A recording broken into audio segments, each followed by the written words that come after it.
저에게 주시는 하나님 말씀은 고린도후서 10장 1절부터 11절 같이 읽겠습니다. 너희를 대면하면 유순하고 떠나 있으면 너희에 대하여 담대한 나 바울은 이제 그리스도의 온유와 관용으로 친히 너희를 권하고 또한 우리를 육신에 따라 행하는 자로 여기는 자들에 대하여 내가 담대히 대하는 것 같이 너희와 함께 있을 때에 나로 하여금 이 담대한 태도로 대하지 않게 하기를 구하노라. 우리가 육신으로 행하나 육신에 따라 싸우지 아니하노니 우리의 싸우는 무기는 육신에 속한 것이 아니요 오직 어떤 견고한 신도 무너뜨리는 하나님의 능력이라. 모든 이론을 무너뜨리며 하나님 아는 것을 대적하여 높아진 것을 다 무너뜨리고 모든 생각을 사로잡아 그리스도에게 복종하게 하니 너희의 복종이 온전하게 될 때에 모든 복종하지 않은 것을 벌하려고 준비하는 중에 있노라. 너희는 외모만 보는도다. 만일 사람이 자기가 그리스도에게 속한 줄을 믿을진대 자기가 그리스도에게 속한 것 같이 우리도 그러한 줄을 자기 속으로 다시 생각할 것이라. 주께서 주신 권세는 너희를 무너뜨리려고 하신 것이 아니요 세우려고 하신 것이니 내가 이에 대하여 지나치게 자랑하여도 부끄럽지 아니하리라. 이는 내가 편지들로 너희를 놀라게 하려는 것 같이 생각하지 않게 함이라. 그들의 말이 그의 편지들은 무게가 있고 힘이 있으나 그의 몸으로 대할 때에는 약하고 그 말도 시원하지 않다 하니 이런 사람은 우리가 떠나 있을 때에 편지들로 말하는 것과 함께 있을 때에 행하는 일이 같은 것임을 알지라. 하나님, 우리를 이 땅에 세우신 이유가 목적이 무엇인지 오늘 말씀을 통해서 듣게 하시고 들었으니 그 말씀대로 살기를 결단하게 하옵소서. 예수 이름으로 기도하옵나이다. 아멘.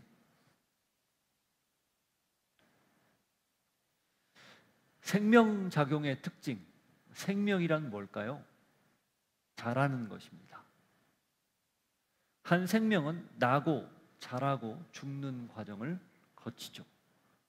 그러나 그것이 또 다른 생명을 낳아서 다음으로 계속해서 생명을 이어가는 것, 이게 생명의 특징입니다. 하나님은 세상을 만들면서 이 생명작용, 곧 하나님의 본질적인 생명, 그것을 세상 안에 곳곳에 심어 놓았죠. 모든 피조물들은 나고 자라고 죽지만 또 다음으로 이어지는 그 과정을 겪습니다. 하나님 나라의 특징입니다. 그래서 하나님 나라는 자라고 계속해서 생명을 이어가는 것, 곧 생명을 세우고 생명을 보존하는 것, 이게 초점이지 절대 무너뜨리는 게 초점이 아닙니다. 무슨 말이냐? 종말이 무너뜨리는 것 아니냐? 이렇게 반문할 수 있어요. 그런데 여러분, 종말은 무엇일까요? 새로운 창조입니다. 마치 한 생명이 종말을 고하면 다음 생명으로 이미 생명을 낳아서 그 유전자라고 DNA가 계속해서 이어지듯이 종말은 큰 그림으로 보면 하나님의 새로운 창조예요.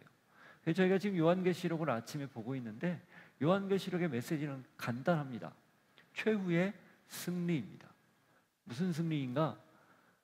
세상을 종말, 심판함으로 하나님이 승리하는 것, 곧 원래 처음 만들었던 창조 원형을 다시 되찾는 것, 이게 요한계시록의 메시지예요. 다른 표현을 하면 성경은 시작과 종말이 있는데 창조와 마지막 멸망이 있는데 그 창조로 시작해서 멸망으로 끝나는 게 아니라, 시작이 있어서 끝으로 끝나는 게 아니라 시작이 있어서 다시 새로 시작하는 걸로 끝나는 겁니다. 그게 알파와 오메가의 또 다른 의미예요. 종말은 새로운 시작이다. 한마디로 지속적으로 세우는, 우리가 많이 들었던 지속 가능한 그런 상태를 만드는 것, 이게 하나님의 역사다라는 거죠. 예수 그리스도의 십자가, 그래서 그 십자가는 창조를 위한, 새로운 창조를 위한 밑거름입니다. 첫사람 아담, 그게 그 아담이 처음에 만들어졌을 때 하나님이 그에게 주었던 생명의 본질, 곧 자라고 세우는 것, 그것을 죄로 인해서 왜곡시켰죠. 그걸 타락이라고 합니다. 그러나 두 번째 사람인 예수는 그걸 다시 본래 모습으로 돌이켜 놓은 거예요. 그걸 구원이라고 말하는 겁니다. 첫사람 아담이 무너뜨려서 계속해서 죽어가는 것을 두 번째 사람 예수가 세워서 살리는 것, 이게 하나님의 새로운 창조의 밑거름이다, 십자가다, 그런 거죠. 따라서 그렇게 십자가를 경험한 사람, 십자가를 통과한 사람은 그 창조의 밑거름에 걸맞는, 곧 하나님이 십자가를 통해서 새로 무너뜨린 것들을 새로 세우는 그 과정에 자연스럽게 동참하는 사람들이 됩니다.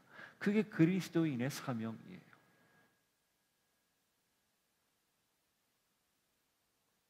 교회와 성도의 사명은 따라서 세우고 살리는 게 있는 겁니다. 절대 무너뜨리고 파괴하는 데 있지 않습니다. 바울이 두 번이나 방문을 했고, 고린도에 이 고린도 후서까지 4번에 걸쳐서 편지를 쓰고 있어요.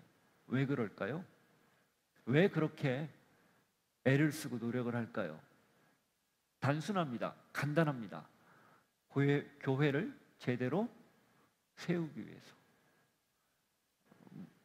처음에 복음 안에 섰던 교회가 여러 생각들과 또 여러 잘못된 가르침들, 또 바울에 대한 오해 때문에 자꾸 무너져가니, 그 무너져가는 것을 좌시할 수 없어서, 놔둘 수 없어서 계속 이런 애를 쓰고 있는 거예요.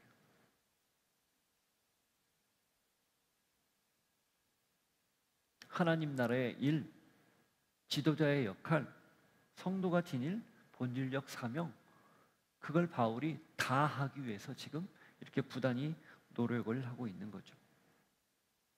그래서 바울과 같이 동일하게 믿는 사람, 우리가 해야 할 일은요, 사람을 세우고 공동체를 세우고 나라를 세우는 일, 하나님 나라를 세우는 일, 그게 신앙인이 가진 기본 태도고 생명작용을 지속해서 이어가야 할 우리의 사명입니다. 하나님이 하시는 일이고 동시에 구원받은 우리가 해야 할 일이죠. 무너뜨리고, 그래서 문제가 있는 것을 밝히고 낱낱이 해부하고, 그래서 세운 것들조차도 다 해체해버리는 것, 이걸 마치 지식인들의 전유물인 양, 좀 무언가 좀 아는 사람들, 교양 있는 사람들의 어떻게 보면 가장 도드라진 표현인 양, 모습인 양, 그렇게 생각하는 세태, 그게 요즘의 현실이죠. 그래서 어떤 문제가 있으면 그 문제를 좋다라고 칭찬하거나 긍정적인 평가를 내리는 것보다는 아주 신랄하게 비판하고 그 문제를 조목조목 따져서 이건 이게 문제고 이건 이게 문제라고 해서 낱낱이 해보는 거, 그게 더 좋아 보이고 멋있어 보인다라고 여기는 작금, 그 현실 속에 우리 그리스도인들은 어떤 모습을 지녀야 할까? 어떤 생각을 가져야 될까? 물론 정확한 분별이 필요하죠. 보이고 알고 그래서 문제를 찾아낼 수 있죠. 그러나 그것을 해결해 가는 방식이 비판하고 헤집어서 무너뜨리는 게 전부가 아니라는 거예요.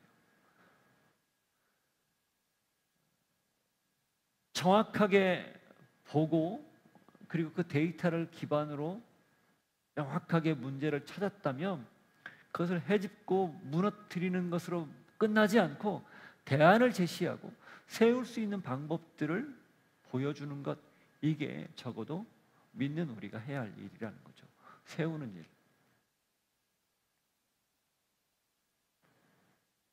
그래서 오늘 말씀을 통해서 바울이 이렇게 부단히 노력해서 우리 역시 삶의 현장에서 어떻게 하나님이 주신 이 믿는 자의 특권을 잘 활용해서 세울 것인지 같이 고민해 봤으면 좋겠습니다.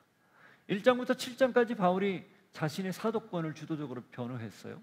그리고 8장과 9장은 바울이 재정에 대해서 얼마나 투명하게 그것들을 집행하고 사용하는지, 모금하고 그것들을 사용할 것인지에 대한 원칙들을 제시했습니다. 그렇게 해서 바울에 대한 주요 오해들을 불식하는 데 굉장히 애를 썼습니다. 그런데 이 10장부터 다시 바울이 자기 자신을 변호해요. 그래서 어떤 학자들은 8장과 9장이 삽입됐다 이렇게도 봐요. 7장 마지막 부분과 10장이 연결된다 이거죠. 그런데 조금 다릅니다. 이 10장부터 보면 바울이 자기 자신을 변호하는데 조금 어조가 더 이전보다 강경해요. 그전에는 이렇게 나이스하게 논리적으로 이런 식으로 접근하면서 사도권을, 그 사도의 역할, 무슨 일을 해야 되는지 이런 거에 대한 체계적인 이야기들을 했다면 이 10장부터는 다분히 내가 너희들 가면 가만히 안 둬? 뭐 이런 표현도 나오고요. 그 다음 개인적인 고백들이 많아요. 그래서 내가 좀 자랑 좀 하겠다 이렇게 하면서 자기가 복음 때문에 얼마나 많은 고초를 겪었는지도 굉장히 길게 나열을 합니다. 그래서 10장, 11장, 12장까지는 굉장히 좀 강경하고 격앙된 느낌의 뉘앙스를 자주 볼 수 있어요. 이걸 우리가 어떻게 봐야 될까? 이렇게 이해하면 됩니다. 1장부터 9장까지는 바울이 고린도 전전서, 고린도 전서, 눈물의 편지, 이미 3번이나 편지를 썼잖아요. 그 편지를 받아 읽고 변화가 된 사람들, 아, 우리가 이래서는 안 되겠구나, 바울이 처음에 교회를 세울 때 이렇게 세우지 않았지라고 깨닫고 거기에 따라서 그 편지를 읽고 자신들의 잘못을 뉘우치고 온전한 공동체를 세우기로 했던 사람들이 주로 대상이었다면, 이 10장부터는 그렇게까지 이야기했는데도 끝까지 마음을 바꾸지 않고 바울에게 더 강경하게, 완강하게 저항하는, 혹은 바울의 그 사도권 또 여러 가지 인격적 문제들에 계속적으로 시비를 거는 사람들을 향해 쓰는 글이라고 보면 됩니다. 그래서 일종의 경고성 메시지가 많이 있는 거죠.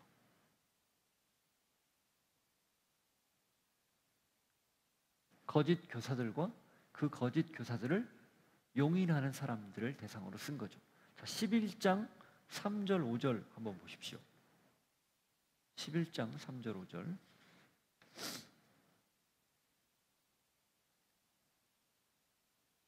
같이, 뱀이 그 간계로 하와를 미혹한 것 같이 너희 마음이 그리스도를 향하는 진실함과 깨끗함에서 떠나 부패할까 두려워하라.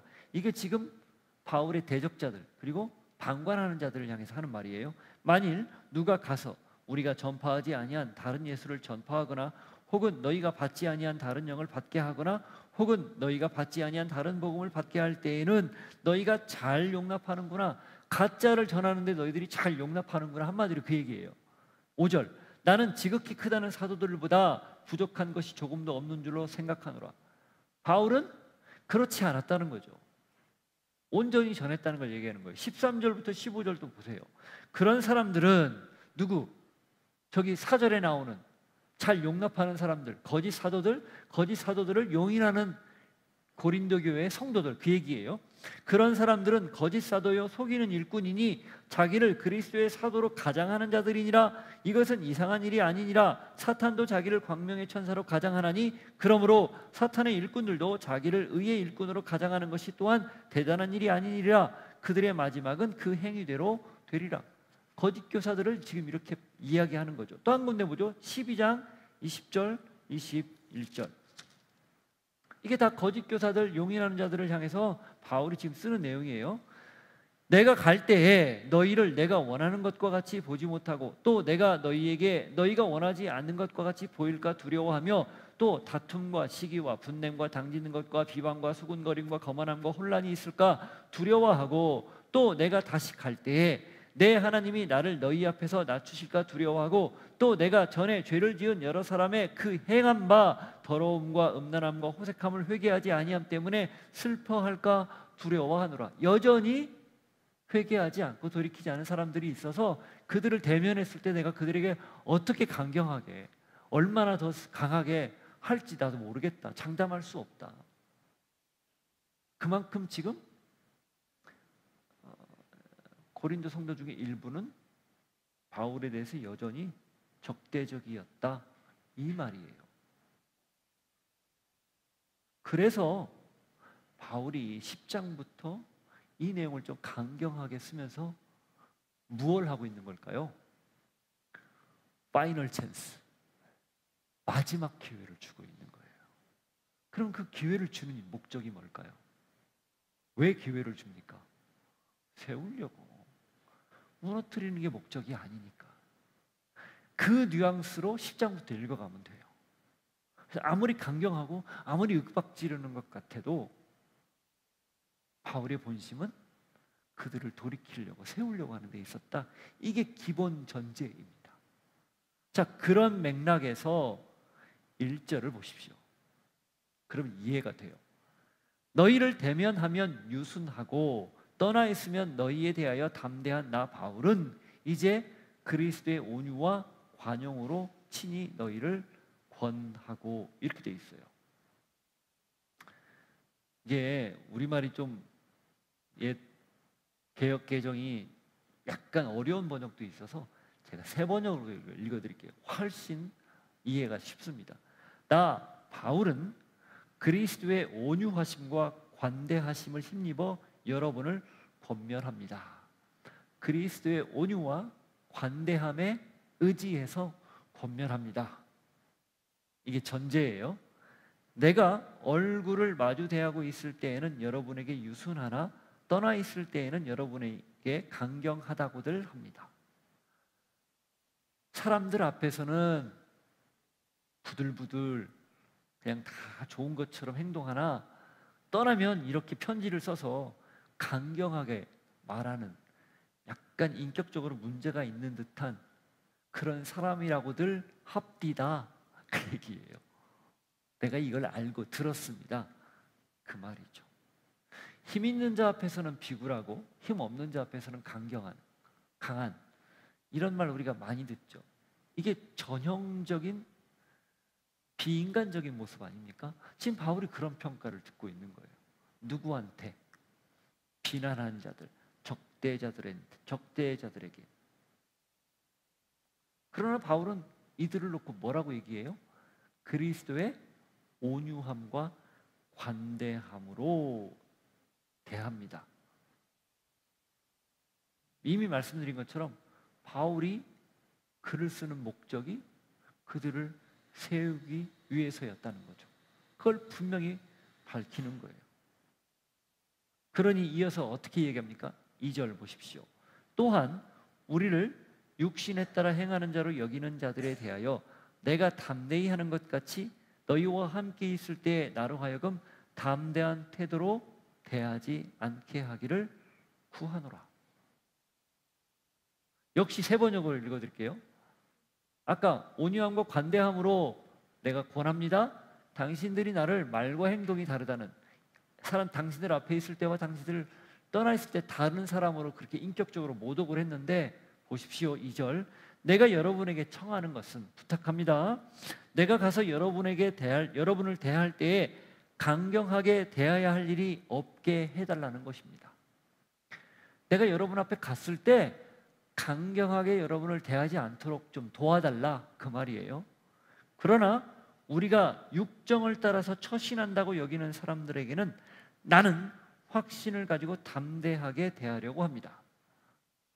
그럼에도 불구하고 끝까지 우리를 잘 이해하지 못하고 바울과 바울 일행을 오해하고, 저 사람은 자기 생각대로, 자기 욕망대로, 그러니까 자기 그냥 편한 대로 그렇게 우리를 대하는 사람이야 라고 하는 사람들에게는 내가 가만두지 않겠습니다, 이 표현이에요.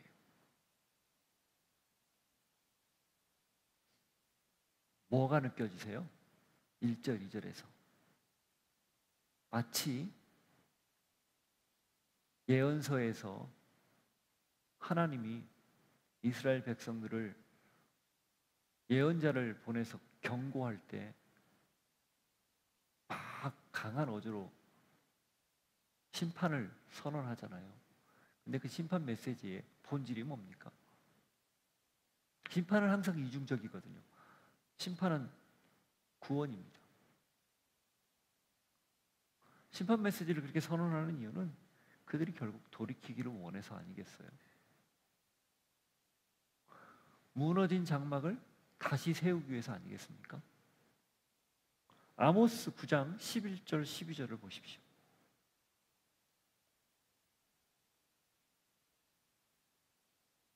마지막 아모스서의 마지막 내용인데, 이 마지막 내용이 다윗의 무너진 장막을 다시 세우는 그런 내용이에요. 11절 12절. 그날에 내가 다윗의 무너진 장막을 일으키고 그것들의 틈을 막으며 그 허물어진 것을 일으켜서 옛적과 같이 세우고 그들이 에돔의 남은 자와 내 이름으로 일컫는 만국을 기업으로 얻게 하리라. 이 일을 행하시는 여호와의 말씀이라. 무너진 장막, 무엇을 뜻할까요? 무너진 이스라엘, 죄로 하나님의 말씀을 거역해서 회파된 이스라엘을 다시 세운다는 거예요. 언제? 그날에, 마지막 날에, 심판의 날에. 그게 하나님의 본심이라는 거예요. 하나님의 이 성경 전체에 전반적으로 흐르는 가장 중요한 핵심이 뭔가? 결과적으로는 세우려고 그렇게 여러 경고들을 보내고 여러 메시지들을 보내는 거예요. 여러분, 무너뜨리는 게 쉽습니까? 세우는 게 쉽습니까? 공든탑 무너지는 것, 공든탑 열심히 최선을 다해서 오랫동안 세우지만 무너뜨리는 건 한순간이에요. 세우는 게 훨씬 어렵습니다. 엄격한 법 적용을 통해서 단죄하는 게 쉽습니까? 끝까지 참고 기다리며 포용하고 그리고 삶이 변화되기를 기다리는 게 쉽습니까? 한 방에 갈아엎는 게 쉽습니까? 아니면 자기 목숨을 내주고 다시 기회를 주는 게 쉽습니까? 심판이 쉽습니까? 십자가가 쉽습니까? 다 알아요. 무엇이 더 훨씬 어려운지를. 그러나 하나님이 선택한 길, 그 길이 우리가 생각하는 쉬운 길이 결코 아니기에 그 하나님이 선택한 길을 가겠다고 결단한 그리스도인들의 삶 역시 마찬가지라는 거예요. 우리는 착각합니다. 신앙을 가지면 만사형통이라고. 그래서 그 만사형통의 상당 부분이 현세적인, 이 땅에서 지금 내가 살아가면서 현실적으로 마주대하는 이 모든 재반 문제들, 여러 가지 문제들이 잘 해결되고 잘 원하는 대로 풀리고 내가 바라는 대로 되는 것, 이렇게 생각해요. EBS에서 요즘에 가끔 명화 걸작선을 해요. 요즘 12월이 되니까 예수님 성경에 나오는 내용을 하더라고요. 어저께가 코어바디스였습니다. 내가 오늘 예배를 드려야 돼서 다 못 보고 그냥 잠깐 봤는데 그 사람들이 핍박을 살짝 피해서 베드로 사도를 초대해서 베드로가 설교하는 내용을 제가 딱 봤어요. 처음 예수님을 만날 때부터 부활한 예수님이 그에게 어떻게 살라고 명령하는 내용을 혼자 롱테이크로 한 5분에 걸쳐서 베드로가 회상하며 설교하는 내용인데 성경 그 복음서 전체를 완전히 압축하는 내용이더라고요. 너무 감동적이었어요. 옛날에는 그런 영화가 있었더라고요. 그걸 보는데 가슴이 뭉클하더라고요. 마치 그 영상과 함께 예수님을 회상하는 장면에 베드로가 만나는 것도 나오거든요. 그 속에 제가 들어간 것 마냥, 그 안에 있는 것 마냥, 현장에서 듣는 것 마냥 뭉클하더라고요. 근데 핵심이 뭔가? 환난과 핍박이 와도 그게 그리스도인의 길이라면 그걸 포기하지 않고 걸어가야 되는, 마지막은 그 얘기예요. 왜냐하면 지금 베드로의 설교를 들으러 은밀하게 모여있는 그 성도들의 삶이 녹록하지 않았기에 주님이 가라고 하신 길이니 우리가 그 길 같이 갑시다, 이런 얘기가 나오는 거예요.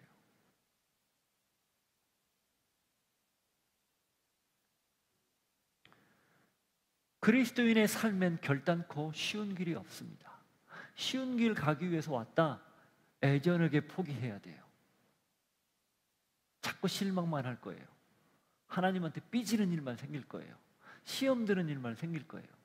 그런데 결단코 쉬운 길이 아니다.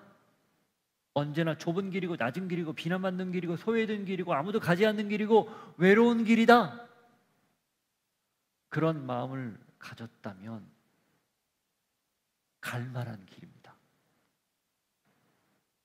가야 하는 길입니다. 갈 수 있는 길입니다. 주님이 먼저 그 길을 가셨기에 기꺼이 가는 거죠. 무너뜨리는 것 너무 쉬워요. 세우는 것 너무 어렵습니다. 그러나 그 길 우리 아니면 할 사람이 없는 거예요. 바울이 이렇게 애를 쓰는 이유, 예수님이 십자가를 진 이유 다 한 곳에 수렴돼요. 세우기 위해서. 구원이 곧 세우는 거 아니겠어요? 주님이 명령하셨기에 그 명령 따라 사명 따라 사는 길, 그게 우리가 가는 세우는 길입니다.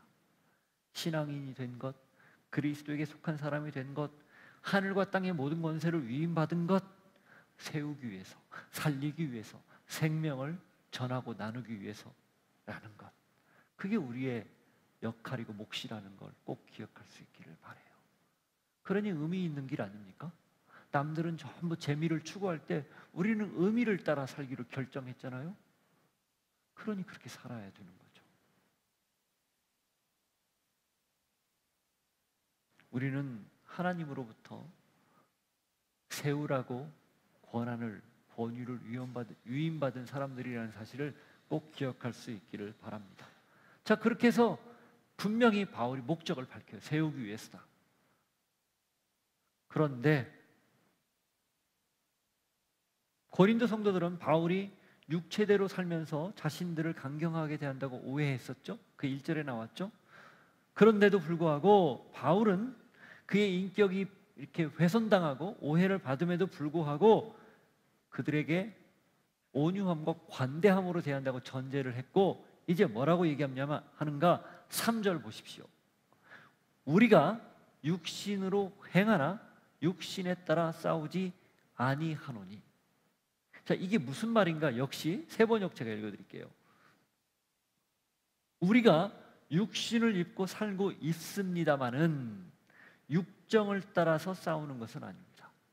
그러니까 육체의 한계에 갇혀 있지만 육정, 욕구대로, 되는 대로, 감정대로 그렇게 싸우는 것은 아닙니다. 이 뜻이에요. 이게 뭘까요? 사람들은 보통 하고 싶은 대로 하죠. 자기 욕망대로 삽니다. 자기 생각대로, 감정대로. 그래서 막 화를 주체하지 못해서 갑자기 발끈하거나 욱하는 그런 일들이 있죠. 근데 바울이 자기는 결단코 그렇게 살지 않겠다는 거예요. 그렇게 살지 않았다는 거죠. 한계에 갇혀 있지만 한계에 갇혀 살지 않는다, 그 뜻이에요. 한계를 인정하지만 그 한계를 넘어서겠다, 그 뜻이에요. 그렇죠? 육체라는 한계가 누구에게나 있어요. 그런데 그걸 어떻게? 성령의 능력으로 넘겠다, 그렇게 살겠다 말하는 겁니다. 만일에 바울이 육체대로 진짜 고린도 성도들이 말한 것처럼 산 사람이라면 그렇게 오해받을 때 어떻게 해요? 보통 우리같이 화가 나가지고 당장 가서 그 문제 풀려고 싸우거나 따지거나 그러지 않겠어요? 저가 잘 그래요. 오해받는 걸 너무 싫어해서 막 갑자기 이렇게 아웃 오브 컨트롤 되는 거예요. 근데 바울이 그러지 않겠다는 거죠. 상황이라는 한계에 갇혀 있지만 상황 안팎을 자유롭게 넘나들겠다, 그렇게 얘기하는 거죠. 이건 다른 말로 무슨 뜻입니까? 한계가 핑계가 안 된다는 거예요. 제가 지금 자꾸 언어 유희를 쓰는 거예요. 한계가 핑계가 안 됩니다. 난 이런 제한이 있는데요, 그거 핑계 안 된다는 거예요. 그리스도인이라면, 우리가 하나님이 우리를 성령 안에 살 수 있도록 그렇게 불러주셨다면 그렇게 살 수 없다는 거죠. 그렇게 산다는 건 여전히 내가 성령의 사람이 아니라 육체의 사람이라는 것을 드러내는 방증입니다. 그래서 그리스도인은 다른 삶, 세상과 다르게 사는 거예요. 다른 가치, 다른 스타일로 사는 겁니다. 그게 지극히 정상이에요.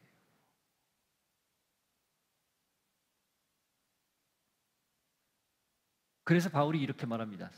이 싸움의 본질, 진짜 그리스도인들이 싸울 때가 있는데 그 싸움의 본질은 이 겉으로 드러나는 어떤 사람을 해치거나 인격을 공격하거나 이런 것들이 아니고 보이지 않는 영적 세계에 있다라는 것을 밝혀요. 그게 4절과 5절 앞부분입니다. 보십시오.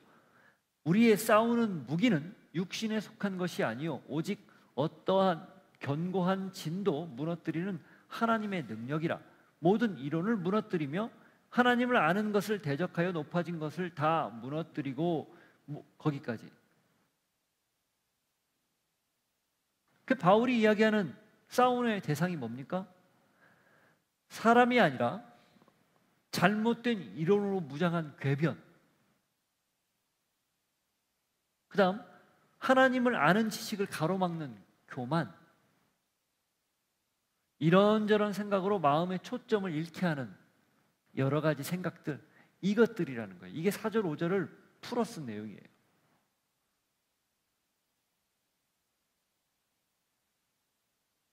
이걸 하나님을 대적하는 견고한 요새다라고 표현한 겁니다. 데살로니가전서 5장을 한번 보십시오. 8절 이하에 보면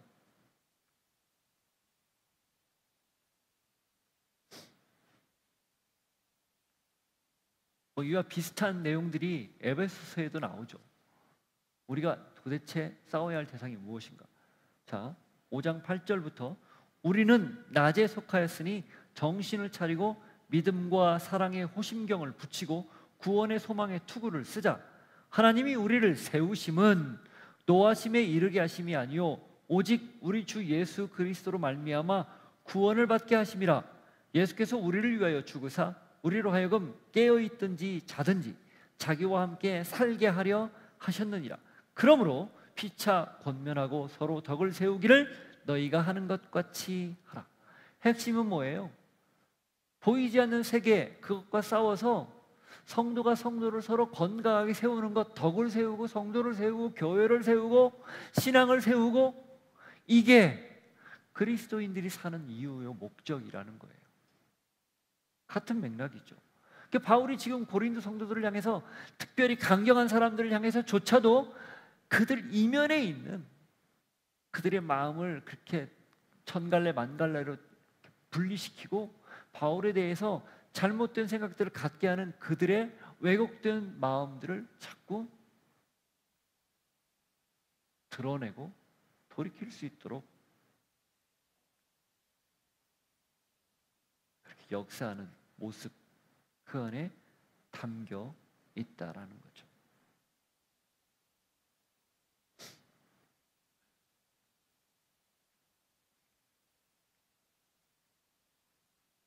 그래서 마지막 5절 마지막 부분 후반부에 이렇게 이야기합니다. 모든 생각을 사로잡아 그리스도에게 복종하게 하니. 결국 모든 것들을 그리스도에게 복종시키는 것, 그것이 자신이 싸우는 일의 전부라고 이야기합니다. 바울을 대적하는 대적자들과 정면으로 싸우지 않겠다. 그들 이면에 있는 잘못된 것들과 나는 싸우겠다. 영적 질서를 세우는 일에 최선을 다하겠다. 그렇게 이야기하는 거예요. 육체대로 사는 게 편하고 싸우는 게 편한데도 불구하고 하나님의 능력을 힘입어 그 이면에 있는 것들과 싸우겠다. 이게 성도가 살면서 영적 전쟁을 할 때 임하는 태도입니다. 그래서 결과적으로는 모든 걸 그리스도 예수에게 복종시키는 일, 그게 우리가 권한을 위임받은 이유입니다. 그게 세우는 일이라는 거예요. 그 사람과 싸우지 않고 그 사람 이면에 있는 어둠의 세력과 싸움으로 그 사람을 본질적으로는 건전에 세우는 것, 그게 우리가 살아가는 이유, 고난을 위임받은 목적이라는 겁니다. 자, 그래서 그런 맥락에서 6절을 이해해야 합니다. 6절을 보시죠. 너희의 복종이 온전하게 될 때에 모든 복종하지 않은 것을 벌하려고 준비하는 중에 있노라. 역시 제가 세 번역을 읽어드릴게요. 그리고 여러분이 온전히 순종하게 될 때에는 우리는 모든 복종하지 않는 자를 처벌할 준비가 되어 있을 것입니다.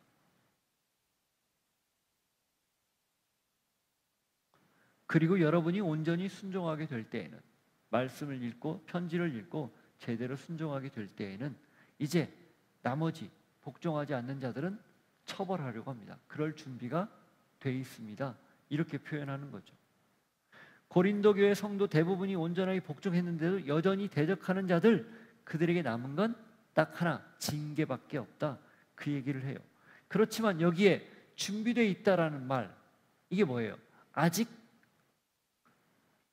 실행하지 않고 그럴 준비는 돼 있습니다. 이런 뜻이거든요. 이건 또 무슨 뜻일까요?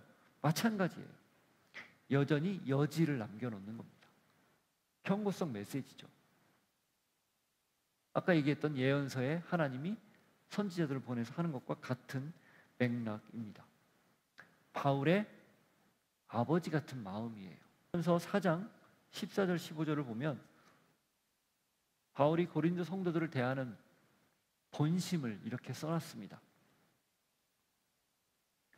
4장 14절부터 15절, 내가 너희를 부끄럽게 하려고 이것을 쓰는 것이 아니라 오직 너희를 내 사랑하는 자녀같이 권하려 하는 것이라. 그리스도 안에서 1만 스승이 있으되 아버지는 많지 아니하니 그리스도 예수 안에서 내가 복음으로써 너희를 낳았습니다. 1만 명의 스승이 있지만 아버지는 많지 않다. 그런데 바울은 고린도 성도들을 어떻게 했다고요? 스승으로 그들에게 가르치는 자리에 있지 않고 마치 아비가 자녀를 낳듯 아버지의 위치에서 자녀를 섬기는 마음으로, 사랑하는 마음으로 지금 대하고 있다, 그 뜻이에요. 그러니 끝까지 너희들 말 안 들면 내가 가서 채찍질 할 거야, 채찍 보이지? 이러고 있는 거예요. 그 채찍질 하겠다는 겁니까? 하기 전에 제발 좀 돌아오란 얘기입니까? 같은 말이죠. 하나님이 우리들을 향해서 하시는 말씀. 이게 바울이 평생 변함없이 한결같은 모습으로 살았던 삶의 일관된 모습입니다. 우리 역시 그런 모습을 띄어야 당연하지 않겠습니까? 그래서 바울이 이렇게 얘기합니다. 7절 촉구죠. 그에 너희는 외모만 보는도다. 만일 사람이 자기가 그리스도에게 속한 줄을 믿을진데 자기가 그리스도에게 속한 것 같이 우리도 그러한 줄을 자기 속으로 다시 생각할 것이라. 고린도 성도들이 외모로 곧 바울의 겉으로 드러난 모습과 그의 조건, 이런 것들만 중요하게 여기는 그런 성향이 있었다는 것을 바울이 지적하는 거예요. 그러면서 그 외모로 지금까지 드러난 여러 가지 일들로 바울이 사도냐? 인격적으로 문제 있지 않느냐? 그는 개인의 이익을 위해서 이 모금 활동을 하고 있는 거 아니냐? 이런 오해들을 지금 사고 있잖아요. 그걸 이야기하면서 그럼에도 불구하고 너희들은 스스로 내가 온전한 그리스도에게 속한, 온전히 그리스도에게 속한 사람이라고 자청하는데 너희만 그런 사람이냐? 나도 그런 사람이다. 나도 그리스도에게 속한 사람이다. 이렇게 말하는 그런 느낌이에요.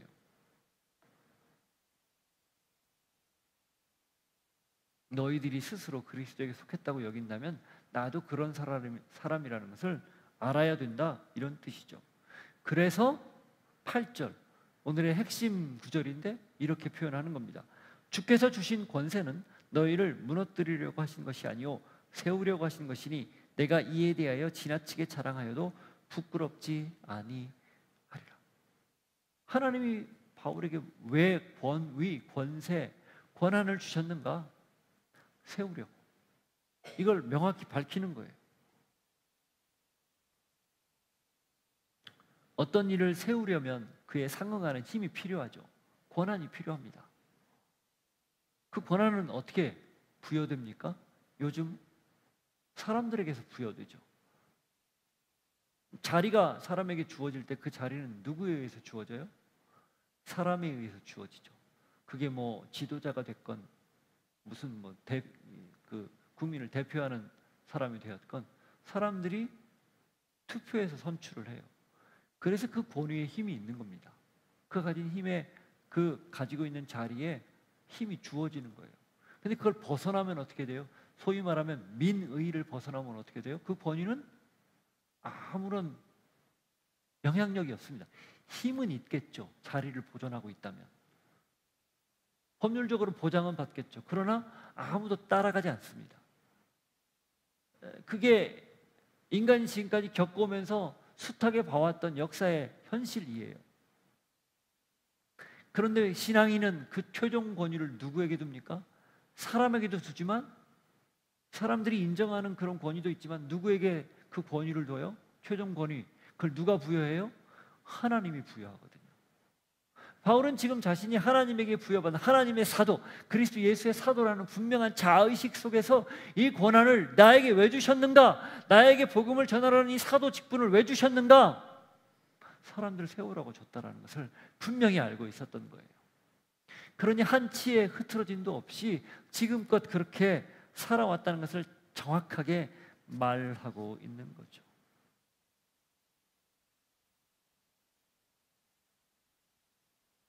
자리가 있고 힘은 있는데 존중도 그리고 그 사람에 대한 권위가 없다. 그건 그냥 자리일 뿐이고 힘일 뿐이에요. 그 자리와 힘 때문에 어쩔 수 없이 저항할 수 없어서 따르긴 하지만 그 어떤 사람의 변화도 그 사람이 가지고 있는 가능성을 마음껏 펼칠 수 있도록 열어가는 그 자리도 기대할 수 없는 졸력, 졸부, 졸력이라고 제가 써봤어요. 정말 보잘것없는 힘입니다. 알량한 힘이 되는 거예요.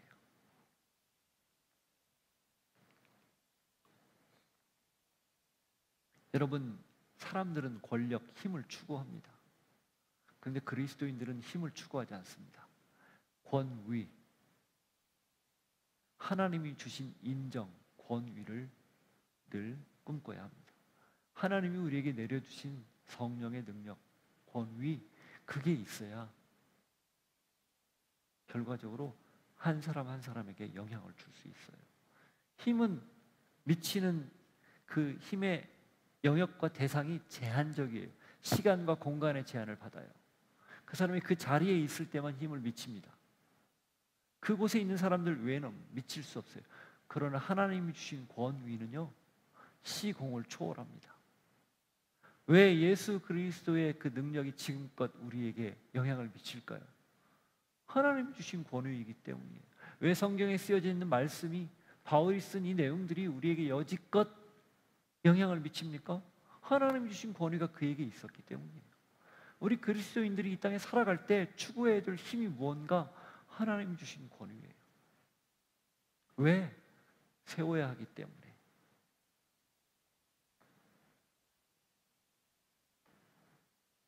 저는 여러분이 하나님으로부터는 권위를 분명히 받아서 그 힘으로 사람들을 살려 그 영향이 이어질 수 있는, 내가 생각하는 것 이상으로 많은 사람들에게 파급할 수 있는 그런 능력 있는 사람이 될 수 있기를 바랍니다. 그 권위를 하나님으로부터 부여받기를 축복합니다. 같이 있으면 유순하지만 떨어져 있으면 강경하다는 평가, 말로는 힘이 있지만 행동은 비굴하다는 평가, 말과 행동이 다르다는 거죠. 공통점이. 이제 바울이 거기에 대해서 반박합니다. 9절, 10절. 이는 내가 편지들로 너희를 놀라게 하려는 것 같이 생각하지 않게 함이라. 그들의 말이, 그의 편지들은 무게가 있고 힘이 있으나 그가 몸으로 대할 때에는 약하고 그 말도 시원하지 않다 하니. 고린도 성도들 사이에 이런 말이 있다는 걸 알고 정확하게 표현한 거예요. 왜? 해결해야 되니까. 오해를 불식해야 되니까. 11절 처방입니다. 이런 사람은 우리가 떠나 있을 때에 편지들로 말하는 것과 함께 있을 때에 행하는 일이 같은 것임을 알지라. 말과 행동이 다르지 않다는 것을 알라는 거예요. 그 말은 곧 무슨 얘기예요? 끝까지 돌이키지 않으면 가서 이제는 명확하게 행동으로 보여주겠다. 한마디로 그 얘기죠. 좀 더 강경한 느낌입니다. 그런데 여기에도 담겨 있는 게 뭐예요? 본질적으로는 제발 그러기 전에 돌이켜라. 세우려는 의도가 분명합니다. 복음을 전하다 사람을 세우다가 오해를 받았습니다. 하지만 그것은 목적대로 권한을 사용하다 받은 오해입니다. 어떻게 하면 될까요? 풀면 돼요. 그럼 어떻게 풀면 됩니까?